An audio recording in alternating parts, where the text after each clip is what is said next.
He rejected the woman his mother chose before he knew she was the only woman his heart had ever chosen.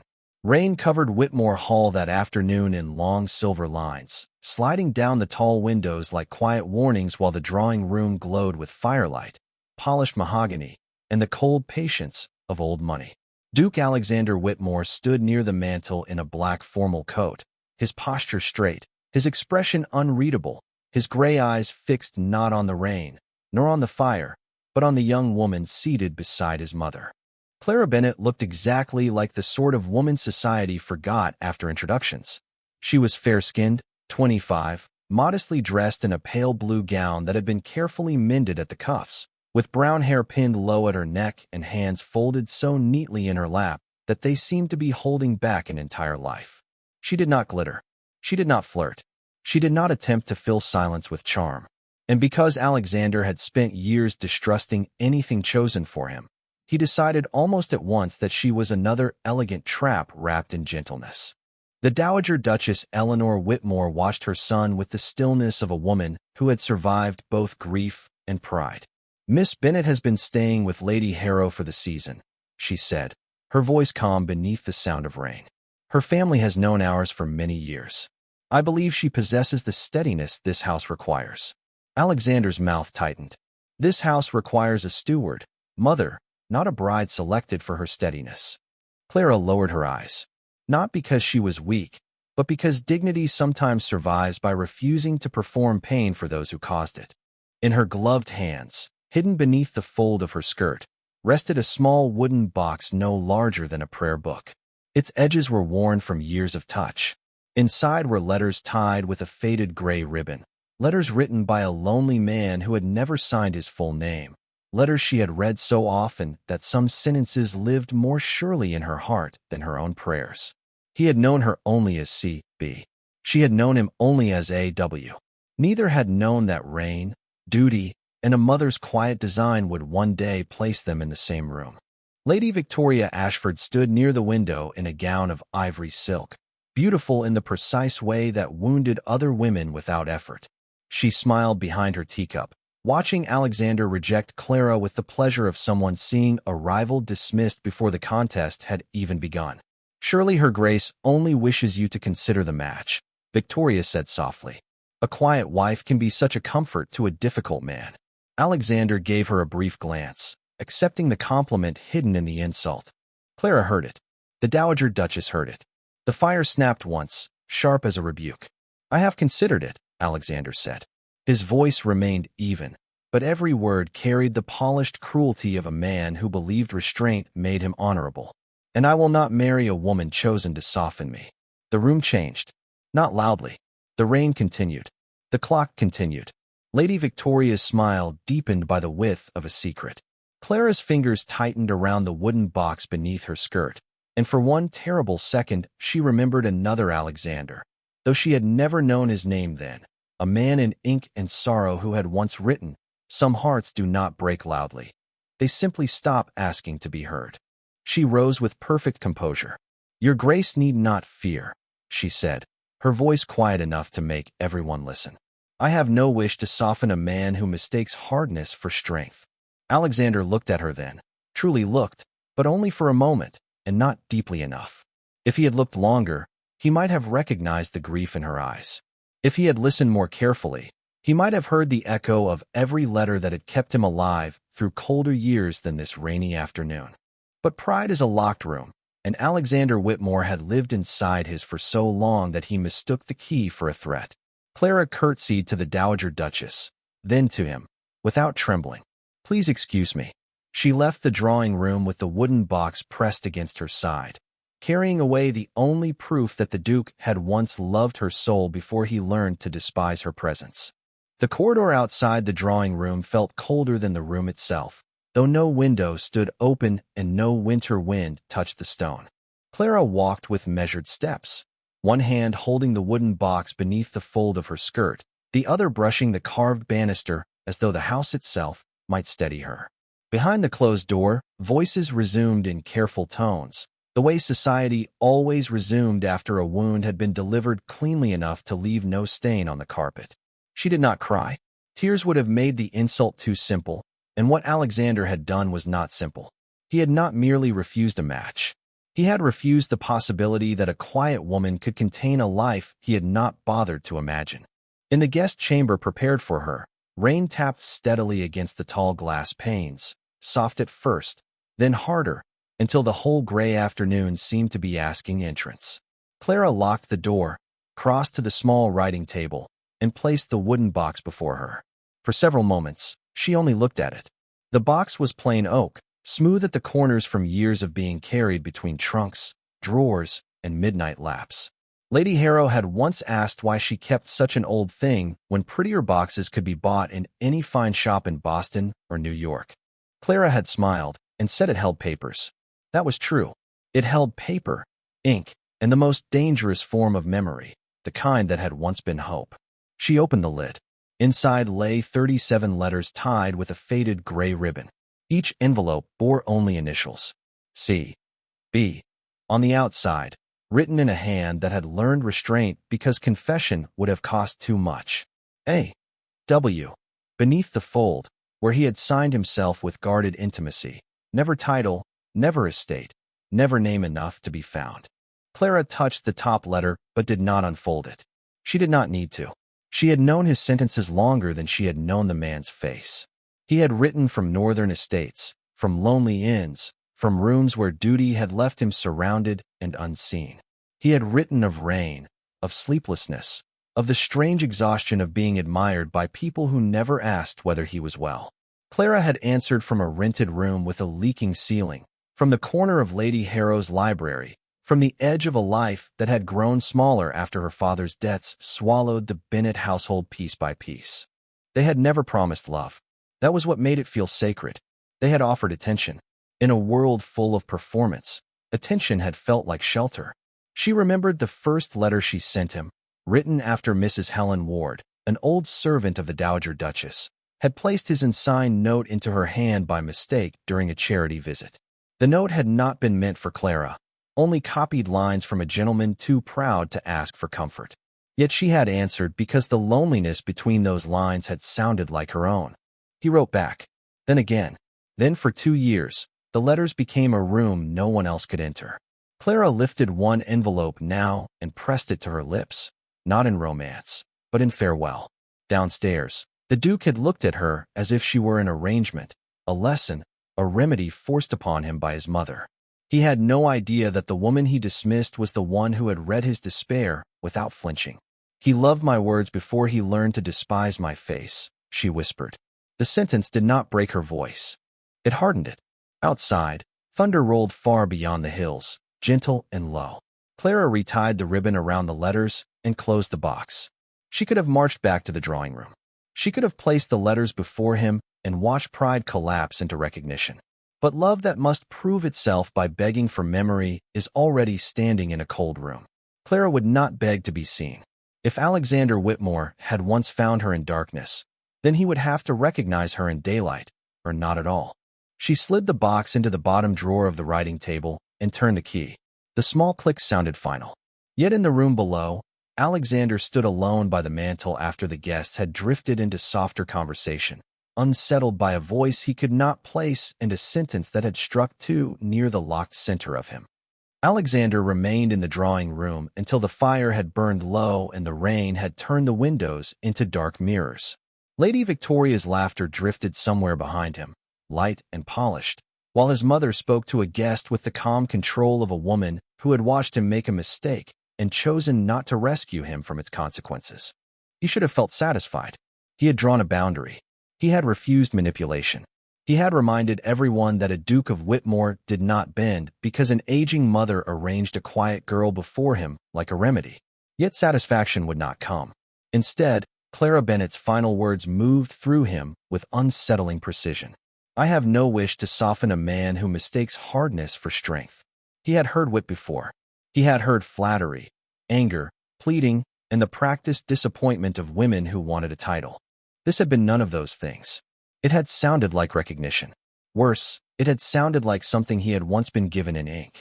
Near midnight, Alexander dismissed his valet and entered his private study alone.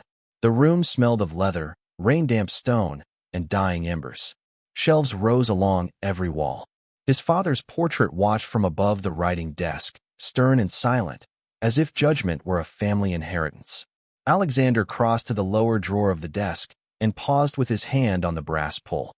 For years, that drawer had remained locked except on nights when pride could no longer keep loneliness quiet. He took the key from the chain beneath his waistcoat and opened it. Inside lay a narrow bundle of letters tied with black ribbon. The sight of them changed the room more than firelight ever could. He touched the top envelope with the caution of a man approaching the only place where he had once been honest. C.B. The initials were written in a graceful hand, steady but not ornamental, private without being timid. He lifted the first letter and unfolded it. My dear A.W. It began, if the world admires you too loudly, find one quiet place where you are not required to be impressive. I will meet you there in words. Alexander closed his eyes. That sentence had reached him years ago during a season when Whitmore Hall had felt less like a home than a monument built around his own exhaustion. He had been praised at dinners, obeyed by stewards, pursued by mothers with daughters, and envied by men who mistook inheritance for peace. C.B. had never once asked what he possessed. She asked whether he slept, whether the rain comforted him, whether he feared becoming stone simply because everyone praised his strength. Letter after letter, she had found him without seeing him. He opened another. Some hearts do not break loudly. They simply stop asking to be heard. His breath caught. The exact words struck through him, not as memory, but as accusation. Clara's voice returned from the guest chamber doorway, quiet and controlled. She had not spoken that sentence aloud downstairs, not exactly, but the shape of her courage carried the same hand. Alexander stood so abruptly that the chair scraped against the floor. Impossible. C.B. was not Clara Bennett. C.B. was a woman of rare perception, hidden somewhere beyond reach, perhaps married by now, perhaps gone from the world of letters entirely. Clara was his mother's choice, a pale blue gown, a lowered gaze, a family name diminished by debt. Clara was real. That was the difficulty.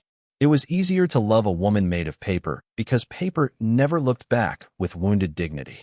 He opened the final letter, the one he had never answered because the fear of wanting too much had silenced him. If we ever meet, she had written, I hope you will not look first for beauty, fortune, or performance. I hope you will know me by the peace you once felt when nothing was required of you but truth. Alexander's hand tightened around the page. Outside the study, thunder rolled beyond the hills. Inside him, something older than thunder began to move. He went to the small writing table near the window, where guests sometimes left calling cards or notes for the household. A slim notebook rested there, its cover plain, its pages recently used. He should not have opened it. Yet his hand moved before pride could stop it. On the first page was a list written in Clara Bennett's hand. Instructions for returning borrowed books to Lady Harrow, a reminder to thank the Dowager Duchess, and one unfinished line beneath them all. A heart does not need applause to remain alive. The letters blurred before him, not because the ink had run, because Alexander Whitmore, who had rejected a woman for seeming ordinary, had begun to suspect that the only woman he had ever loved had been standing 6 feet away, holding her pain with both hands, while he called her unworthy of his life. Morning entered Whitmore Hall under a veil of rain, softening the gardens, but sharpening every unfinished thought inside the house. Alexander had not slept. The letters from C.B. lay open across his study desk, their black ribbon fallen aside like a confession undone. Beside them rested Clara's notebook, closed now, though the line inside it had not left him. A heart does not need applause to remain alive. He had read those words until they seemed less written than breathed against the locked door of his pride. Yet suspicion, that old loyal servant of wounded men, would not leave him. If Clara was C.B., why had she not spoken? Why had his mother placed her before him without warning? Why had the woman from the letters entered his house under another name and watched him refuse her without defending herself? He found no answer that did not accuse him first. At breakfast, the long table glittered with silver, porcelain, and discomfort. The Dowager Duchess sat at one end, composed in black lace, reading a letter she had already finished.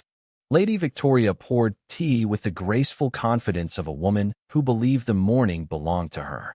Clara entered last, dressed in a soft cream gown with no ornament but a narrow ribbon at her throat. Her face was calm, but there was a careful stillness in her eyes, as though she had placed every feeling behind glass before stepping into the room. Alexander rose. The gesture was ordinary courtesy. For him, that morning, it felt like surrender. "Miss Bennet," he said. Clara inclined her head. "Your Grace." Not Alexander. Not the nameless soul she had once answered in letters. "Your Grace." The title stood between them like an iron gate. Lady Victoria noticed his attention and smiled into her cup. "How fortunate that the storm keeps us all indoors," she said. "It gives certain acquaintances time to improve." Clara took her seat without looking at her. "Some things improve in silence, Lady Victoria. Others only grow louder." The Dowager Duchess lowered her letter by half an inch. Alexander looked at Clara sharply. That tone, that clean restraint, carried the same quiet blade he knew from C.B.'s pages. Victoria's smile thinned. "You speak with unusual confidence for someone so recently dismissed." Clara lifted her eyes. "A dismissal is only final when the person receiving it was asking to stay." The room stilled. Alexander felt the sentence strike him with deserved force. His mother looked almost pleased, though sorrow remained beneath it. Victoria laughed softly. "How philosophical. One might think you had practiced such lines in secret." "One practices dignity," Clara replied, "when society offers little else." Alexander's fingers tightened around the stem of his glass. The rain moved over the windows in silver threads. He wanted to ask her then, before everyone, whether she had ever written to a man who signed himself A.W. He wanted to say that he had kept every letter, that he had read her words on nights when the house had felt too large and his own title too heavy. But doubt held him back. Pride also. Pride, though wounded, still had claws. Later that afternoon, Lady Victoria found him in the conservatory, where the glass roof turned the rain into 1,000 whispering beads. Orange trees stood in dark planters, their leaves glossy in the gray light. "You seem troubled," she said, moving beside him with practiced softness. "I would have thought relief suited a man who escaped his mother's matchmaking." Alexander did not look at her. "Did I escape it?" "Of course. Unless Miss Bennet has succeeded in making herself more interesting by appearing injured." He turned then. "Be careful." Victoria's eyes widened with perfect innocence. "I only mean that some women are clever enough to make humility look like depth. Your mother has always admired broken things she can polish." The words should have strengthened his resistance. Instead, they revealed something ugly in the hand offering them. Still, the old part of Alexander, the part that feared being managed, listened. Victoria stepped closer, lowering her voice. "A quiet wife can be chosen for many reasons. To comfort you, to control you, to make you grateful for being understood." Alexander looked through the rain-blurred glass toward the eastern lawn, where Clara stood beneath the covered walkway, speaking with Mrs. Helen Ward, the old servant who had once moved through Whitmore Hall like a keeper of harmless errands. Clara's face was turned slightly away, but he saw her smile, small and sad, as Mrs. Ward touched her arm with unmistakable affection. Something inside him shifted. Not proof. Not yet. But a thread tightened between past and present. That evening, in the blue sitting room, the household gathered for tea while rain softened into mist beyond the windows. Lady Victoria began speaking of fashionable marriages, of women who rose above their station, of letters written by lonely girls to men they hoped to impress. Clara's hand went still around her cup. Alexander saw it. Victoria did too. "Forgive me," Victoria said lightly. "I only find secret correspondence so dangerous. A woman may build an entire romance out of ink and imagination." Clara set down her cup. Her voice was quiet, and every candle seemed to lean toward it. A heart does not need applause to remain alive. Alexander stopped breathing. It was the line from the notebook. More than that, it was the soul of 100 letters. Clara looked at him then, and for one suspended moment, he felt the locked drawer inside his chest open from the other side. The blue sitting room held its silence long after Clara's words faded. Rain softened against the windows, the fire whispered behind its brass screen, and every face turned first toward Clara, then toward Alexander, as if the room itself understood that something invisible had just stepped into the light. Alexander could not move. The sentence she had spoken was not merely familiar. It belonged to the private country of his grief, the world built between A, W, and C, B, where no title had mattered and no performance had been required. Clara lowered her gaze to her teacup, but it was too late. He had seen the smallest tremor in her hand, not fear, but recognition restrained by pride. Lady Victoria watched them both with narrowed attention, her smile gone delicate and dangerous. "What a lovely phrase," she said. "Did you invent it, Miss Bennet, or borrow it from someone more interesting?" Clara looked up. Truth is not less true because it has been written before. Alexander's heart struck once hard. Written. The word passed through him like a key turning. The Dowager Duchess set her cup down with a faint click. Mrs. Helen Ward, standing near the doorway with the tea tray, went very still. Alexander noticed that too. The old servant's face had lost color, and her eyes rested on Clara with the anxious tenderness of someone guarding a secret too long. "Miss Bennet," Alexander said, his voice controlled by effort alone. "May I speak with you in the library?" Lady Victoria's brows lifted. "How sudden." "Yes," he said without looking at her. "Truth often is." Clara stood, composed and pale. She followed him through the corridor where lamps had been lit against the rainy dusk. Neither spoke until they reached the library. Alexander closed the door, but did not lock it. That small mercy did not escape her. The room smelled of leather, smoke, and old paper. On the center table lay his letters from C, B, the black ribbon loosened, the pages opened beneath candlelight. Clara stopped at the sight of them. Her face changed so quietly that anyone else might have missed it. Alexander did not. "You recognize them," he said. Clara's hands folded before her. "They are yours." "And yours?" She looked at him then. "You already know the answer you want from me." "I want the truth." "No," she said softly. "You want the truth to arrive gently enough that it does not accuse you." The words found him cleanly. He had no defense. Outside, thunder rolled far away beyond the estate, less threatening than sorrowful. Alexander touched one of the letters. C.B. Clara's eyes moved to the initials, then away. "Clara Bennet." He breathed out as if the name had been waiting years to be spoken aloud. "Why did you not tell me?" Her expression hardened, not with anger, but with the dignity of someone refusing to bleed for a man's convenience. "At what moment would you have preferred I announce it? When you said your mother had chosen me to soften you? When Lady Victoria smiled as though I were a household experiment? Or when you looked at me and saw only an obligation wrapped in a pale gown?" Alexander closed his eyes. "I did not know. That is not innocence. It is only ignorance with better manners." He opened his eyes, and she saw that he had been hurt by it. Good. Some truths deserve to hurt. He reached toward the letters, then stopped himself from touching them as if they were no longer his alone. "I would have married C.B., he said, voice low. Clara's face softened for one breath, and then closed again. "Of course you would have. She had no face to disappoint you. No family debts to embarrass your table. No quiet dress. No human nerves. No presence your pride could reject. Clara, some truths are easier to love when they do not have a face." The sentence landed between them like a candle blown out. Alexander looked at her, truly looked, and for the first time there was no drawing room, no mother's design, no Victoria whispering poison, no title standing taller than the woman before him. There was only Clara Bennet, fair-skinned, weary, steady, and far braver than the invisible woman he had adored. Before he could answer, a soft sound came from the hallway. The library door opened. Lady Victoria stood there with an expression of perfect surprise that convinced no one. Her gaze fell on the letters spread across the table, and in that instant, envy understood what pride had not. "How fascinating," she said. "It seems Miss Bennet has been closer to your grace than anyone guessed." Clara turned pale. Alexander stepped forward, but Victoria had already smiled, and the smile promised that by morning, tenderness would be dragged into the parlor and taught to look like shame.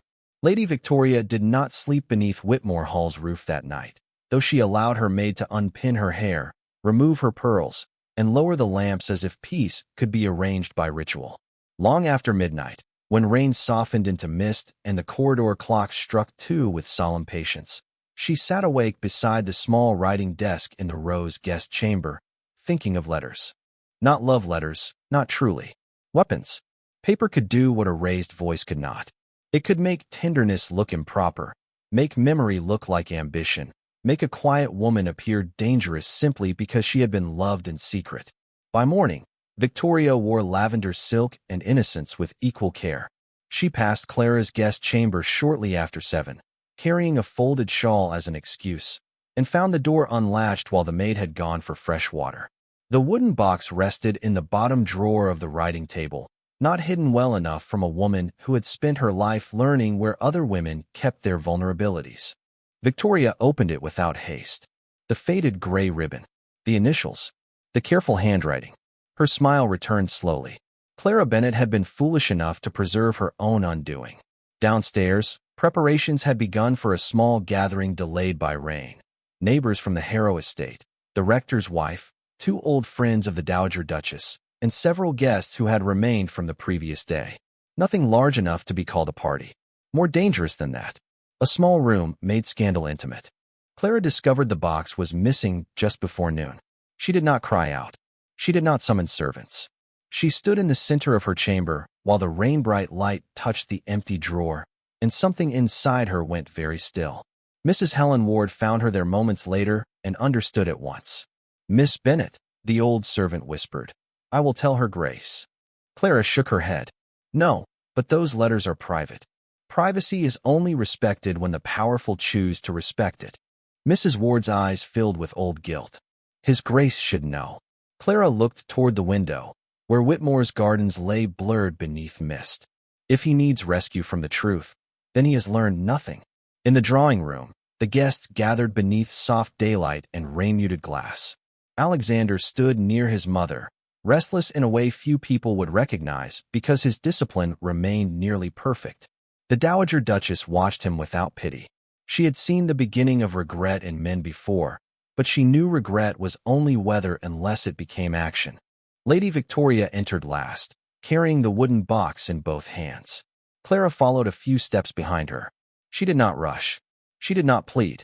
Her face was pale, but her posture was straight, and that dignity disturbed Victoria more than panic would have. "Forgive the interruption," Victoria said, her voice bright enough to chill the room. "I found something that I believe concerns His Grace most intimately." Alexander's expression changed. "Put that down." Victoria blinked with theatrical surprise. Surely there is no harm in clarity. Miss Bennet appears to have cherished a correspondence with a gentleman of mysterious initials. A.W. How romantic. How ambitious. A murmur moved through the room. Clara's hands remained at her sides. Alexander crossed the carpet in 3 measured steps. "I said put it down." This time the command carried no pride, only warning born of shame. Victoria ignored it and opened the box. Perhaps we should all admire the devotion. Some young ladies dream of becoming duchesses. Others write themselves toward the position. She drew out the first letter. Alexander stopped her before she could unfold it, taking the page from her hand with controlled precision. "Enough." The single word struck the room silent. Victoria's smile flickered. "Your Grace, I was only protecting you from manipulation." Alexander looked at the letter, then at Clara, who stood very still near the doorway, already wounded but unwilling to make the wound a spectacle. In that moment, he understood what the morning demanded of him. Not recognition in private, not apology in shadow, protection where the insult had chosen to stand. He turned back to the room. "These letters are mine." The guests froze. Lady Victoria's face went blank. Alexander held the letter openly, no longer hiding from the truth he had once treasured. "I wrote them before I knew Miss Bennet's name. I answered them because the woman who signed herself C.B. saw me more clearly than anyone in this house ever dared. If there is shame here, it belongs to whoever thought private kindness could be used as public entertainment." The Dowager Duchess closed her eyes for one brief second, as if an old prayer had finally been answered. Clara did not move, but her breath changed. Victoria's lips parted. "Then she deceived you." Alexander's voice lowered. "No, I deceived myself by loving her words and insulting the woman who wrote them." The truth settled over the room, quiet and irreversible. The wooden box remained open between them, no longer a weapon, but a witness. The room did not recover quickly from Alexander's confession. Some truths enter softly and leave no one standing where they stood before. The wooden box remained open on the small table, its faded ribbon trailing over the edge like a gray thread pulled loose from the past, while the guests stared at it with the uneasy fascination of people who had come to witness gossip and found themselves present at judgment. Lady Victoria's fingers tightened around her gloves. Her beauty, so carefully arranged that morning, had become brittle under the weight of being seen. "You speak very nobly now," she said, her voice thinner than before. But perhaps Miss Bennet encouraged this misunderstanding. A woman who writes to an unknown gentleman for years cannot be entirely innocent of hope. Clara looked at her then, and for the first time that day, there was no gentleness in her silence. There was only exhaustion made dignified. "Hope is not a crime, Lady Victoria." The words were quiet, but they changed the air. The rector's wife lowered her eyes. One of the older gentlemen coughed softly into his handkerchief. Alexander turned toward Victoria with a steadiness that made her step back half an inch. "Nor is loneliness, nor is kindness, nor is being poor enough that society assumes every tenderness must be ambition." The Dowager Duchess rose from her chair. Her black lace sleeves whispered like wings. "Lady Victoria, you took a private possession from a guest under my roof." Victoria's face flushed. "I found it." "No," the Dowager Duchess said. "You searched for it. There is a difference, and every woman in this room knows it." That sentence, spoken without force, struck harder than anger. Clara felt it pass through the gathered ladies, touching memories none of them would admit aloud. Letters hidden, tears concealed, humiliations endured because politeness had been trained into them before courage. Victoria looked to Alexander, perhaps expecting old pride to defend her against exposure. But pride had begun to fail him at last, and in its place stood something more painful, more honorable, and far less practiced. "You wish to make Miss Bennet look grasping," he said. "Instead, you have reminded me that I was the one unworthy of what she offered." He looked at Clara then, not at CB, not at an ideal preserved in ink. At Clara, standing near the doorway in a cream gown, pale but unbent, her private heart displayed because others had mistaken her quiet for permission. "Those letters were never a scheme," he said to the room. "They were the only place I was honest. If you must judge anyone, judge the man who treasured a woman's soul in secret and failed to respect her presence in daylight." A hush followed. Clara wished the words did not move her. They did. That was the cruelty of late tenderness. It could arrive after the wound and still know the way in. Lady Victoria's composure cracked enough for bitterness to show through. "How convenient that the rejected girl becomes sacred the moment you recognize her handwriting." Clara stepped forward before Alexander could answer. Her movement was small, yet the room yielded to it. "No," she said. "Not sacred. Human. That is all I ever asked to be." She reached the table and gathered the letters, one by one, with careful hands. No one helped her. That was right. Some things must be reclaimed by the person from whom they were taken. When she tied the ribbon again, her fingers trembled once, and Alexander saw it. The sight hurt him more than Victoria's accusation. Clara held the box against her chest and turned to the Dowager Duchess. "Your Grace, you have been kind to me, but I cannot remain where my private life has become entertainment." The older woman's face softened with sorrow. "I understand, child." Alexander's breath changed. "Clara." She looked at him. For one moment, the letters seemed to breathe between them. Every rain-soaked sentence, every midnight confession, every word that had crossed distance only to fail at 6 feet. "Do not ask me to stay because you have finally recognized me," she said.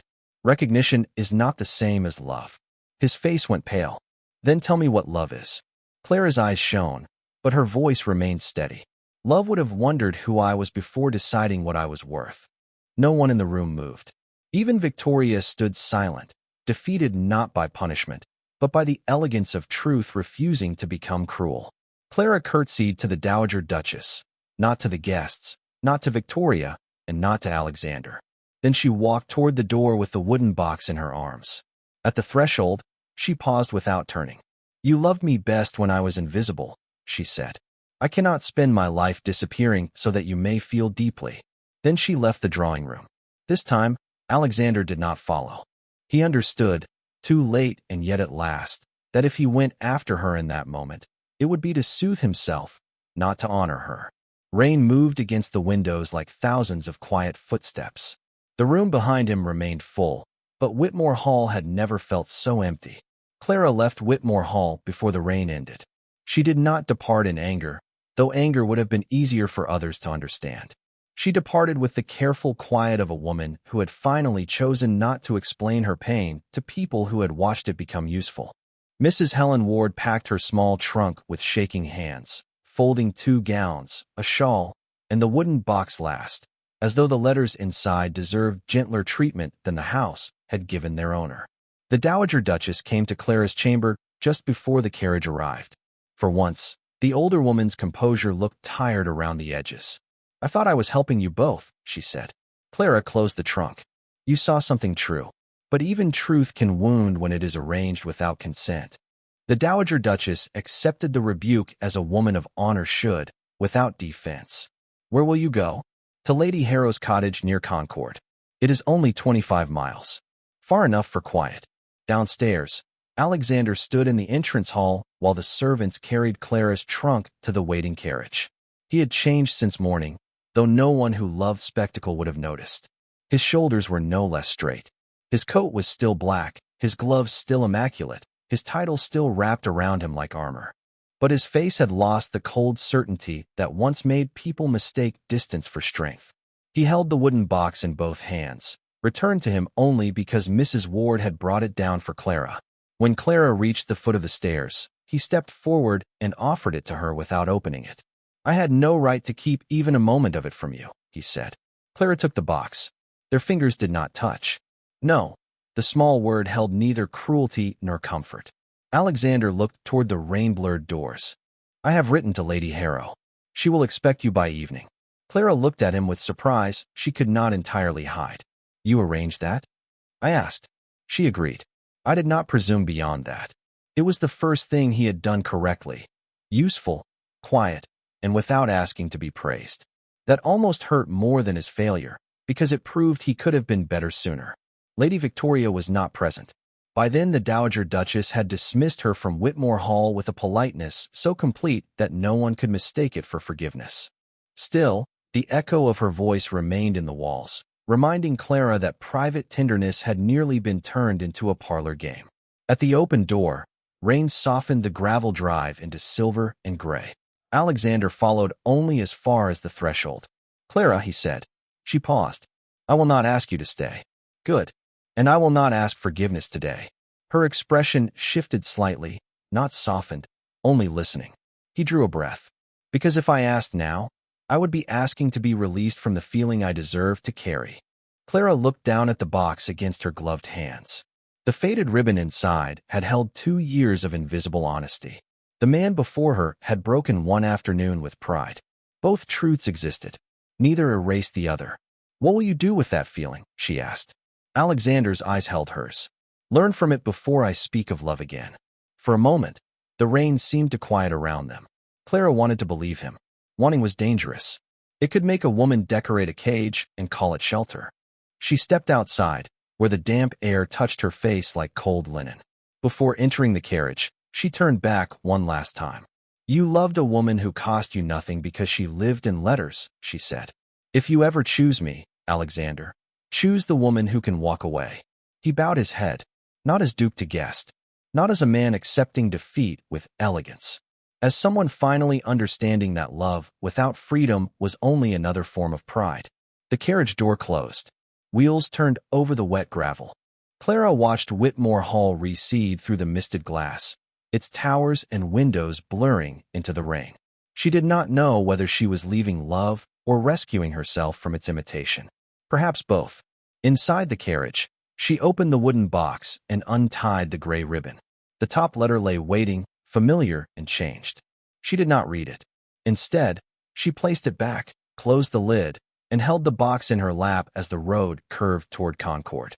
Behind her, Alexander remained at the threshold long after the carriage disappeared, learning the shape of absence from the woman who had once filled his silence with words. 3 weeks passed before Alexander wrote to Clara. Not the next morning, when remorse was still sharp enough to mistake itself for change. Not the second day, when Whitmore Hall had grown so quiet that even the servants seemed to lower their footsteps around his shame. He waited until apology had stopped being a fever and become discipline. During those weeks, he did what pride had once made impossible. He listened. He wrote first to Lady Harrow, not to ask about Clara's heart, but to ensure her comfort without attaching his name to obligation. He wrote to every guest present in the drawing room, correcting the false impression Lady Victoria had attempted to create and stating plainly that the correspondence had been honorable, private, and his own to defend.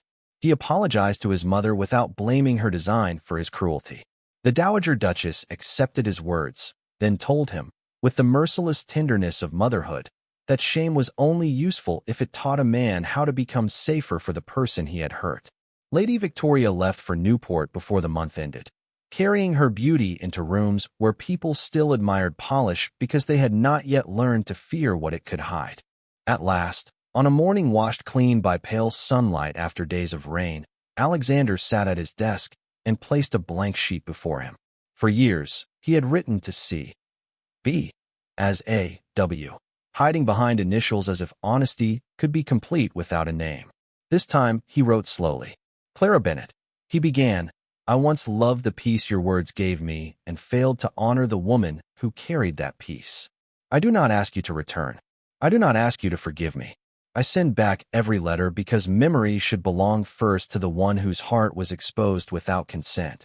Beneath the folded bundle, he placed one new letter, signed in full. Alexander Whitmore, the man who should have seen you.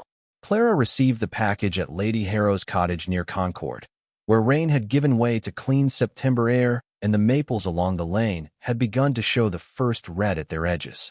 She read his new letter once by the window, then again at dusk. She did not cry. She had already given enough tears to rooms that did not deserve them. Yet something in the careful absence of demand touched her more deeply than any plea could have. A week later, she found him in Lady Harrow's garden just after noon, standing near the stone path beneath dripping leaves. He had come by invitation, not surprise. No carriage waited in sight as a symbol of possession. No ring glittered in his hand.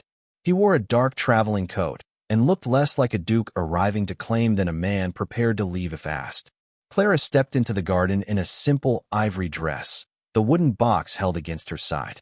The air smelled of wet earth, roses, and the last warmth of summer. You signed your name, she said. Alexander bowed his head. I should have done so years ago. Initials were safer. Yes, for both of us. He looked at her then. Perhaps. But safety became a place to hide from courage. Clara walked to the stone bench and set the wooden box beside her. Why are you here? His answer came without haste. To know you as you are, if you permit it, not as the woman my mother chose, not as the unseen light from my letters, not as an apology I wish to repair for my own comfort. Clara Bennett, the woman who can walk away. The words moved through her gently, and because they were gentle, she trusted them only a little. That was wisdom, not coldness. And if I never become Duchess of Whitmore, she asked, then I will still be grateful that you once taught me how truth sounded when it had no audience. A breeze stirred the rose leaves. Somewhere beyond the hedge, a church bell marked the hour. Clara opened the wooden box and removed the gray ribbon. I will not give you these back, she said. They are part of me now. They should be. And I will not promise what I have not healed enough to offer. I would not honor it if you did. At that, her eyes softened. Not surrender, not forgiveness completed. Only the first fragile sign that respect had made room where pride once stood. She picked up his newest letter and placed it on the bench between them. You may write again, she said. Alexander's breath caught, but he did not reach for her. He understood the gift was not possession. It was permission. Under my full name, he said. Clara almost smiled. Every time. He bowed, not deeply enough to perform humility, but enough to show he understood who stood before him. The rain had stopped. Sunlight moved across the wet garden, turning each leaf silver at the edge. They walked together along the stone path, not touching, not promised, not restored by miracle. Yet for the first time, Alexander did not walk ahead as a duke, and Clara did not follow as a chosen bride. They walked side by side, two people learning whether love born in silence could survive the honesty of daylight. Some hearts are loved first in silence, but they are only worthy of keeping when they are honored in the light.